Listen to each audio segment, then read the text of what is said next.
Hello साथियों, नमस्कार। अपने ही चैनल पर आपका स्वागत है। आज का मुख्य समाचार खासकर शिक्षा जगत से, बिहार से, पटना से, अपने ही देश दुनिया से। बिहार बोर्ड सभी खंडों में दोगुने प्रश्न होंगे, आधे का ही उत्तर देना होगा। इंटर और मैट्रिक का मॉडल पेपर और प्रश्न पत्र कल होगा जारी। दूर दराज के स्कूलों में भी शिक्षकों का पदस्थापन होगा अनिवार्य। मंत्री 200 से अधिक शिक्षकों पर 2,78,00,000 बकाया। विश्वविद्यालय प्रशासन ने तैयार की ऐसे शिक्षकों की सूची। इनमें कई वर्तमान प्राचार्य और पूर्व विभागाध्यक्ष भी हैं शामिल। तबादला वाले शिक्षकों की पोस्टिंग की तैयारी शुरू। ई शिक्षा कोष पर चेहरे से हाजिरी बनाने का विकल्प जुड़ा। 9 लाख बच्चों की टैबलेट से हाजिरी बनेगी। वर्ग शिक्षा अपनी आईडी से बच्चों की हाजिरी बनाएंगे। प्रधानाध्यापक चेतना सत्र की तस्वीर अपलोड करेंगे। राज्य के 22,838 सरकारी स्कूलों में मिड डे मील के लिए दिया गया था सिलेंडर। राज्य के 22,838 सरकारी स्कूलों में बेकार है 11.80 करोड़ के सिलेंडर। कोचिंग संस्थानों की मानक जांच के लिए अगले माह से अभियान। मानक पूरे करने होंगे। वैध निबंधन प्रमाण पत्र होना चाहिए।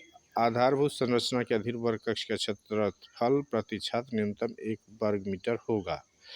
वर्ग कक्ष में प्रवेश व निकास अवरुद्ध मुक्त होना चाहिए। बिल्डिंग बायलॉज का अनुपालन सुनिश्चित होना चाहिए। अग्नि सुरक्षा के मानकों का अनुपालन सुनिश्चित होना चाहिए। उच्च शिक्षा में बेहतरी को उठाए जाएंगे बड़े कदम। शिक्षा मंत्री बोले TRE 4 की परीक्षा कराई जाएगी। रिटायरमेंट के अगले दिन भी कर्मी वेतन वृद्धि का हकदार। हाईकोर्ट में काल्पनिक वेतन वृद्धि से जुड़े मामले में बिहार की अपील खारिज।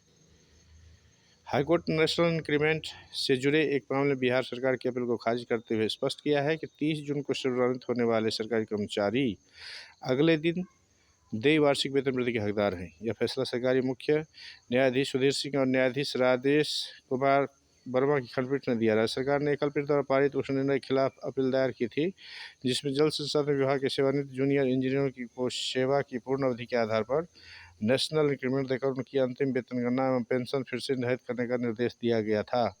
सरकार की ओर से दलील दी गई थी कि 30 जून को सेवानिवृत्त कर्मचारी 1 जुलाई को सेवा में नहीं रहते, इसलिए इस नियमानुसार वेतन वृद्धि की पात्र नहीं है। खंडपीठ ने सुप्रीम कोर्ट के निर्णय का हवाला देते हुए कहा, किसी कर्मचारी द्वारा 1 वर्ष की संतोषजनक सेवा पूर्ण करने के बाद केवल तकनीकी तिथि के आधार पर वृद्धि से वंचित करना अनुच्छेद 14 का उल्लंघन होगा। इसके परिणामस्वरूप खंडपीठ ने राज्य सरकार की अपील खारिज कर दी। कोचिंग संस्थानों की मानक जांच के लिए अगले माह से अभियान। साइबर सुरक्षा के लिए फोन में संचार साथी अनिवार्य। 10 नवंबर को विभाग ने जारी किया था आदेश। 50 लाख डाउनलोड हुए।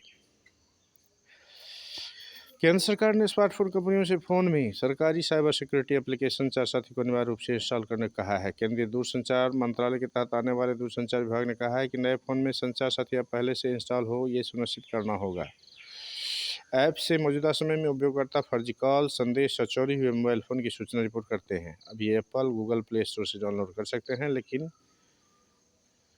ये पूरी तरह उपयोगकर्ता पर निर्भर है कि वे इस ऐप को फ़ोन में इंस्टॉल करें या नहीं। बिपार्ड IRFC देंगे युवाओं को कौशल प्रशिक्षण। ये थे कुछ मुख्य समाचार। जानकारी हेल्पफुल लगे तो प्लीज़ अपने ही चैनल को लाइक से सब्सक्राइब करें, दोस्तों में शेयर करें, बेल आइकन को जरूर दबाएं। धन्यवाद।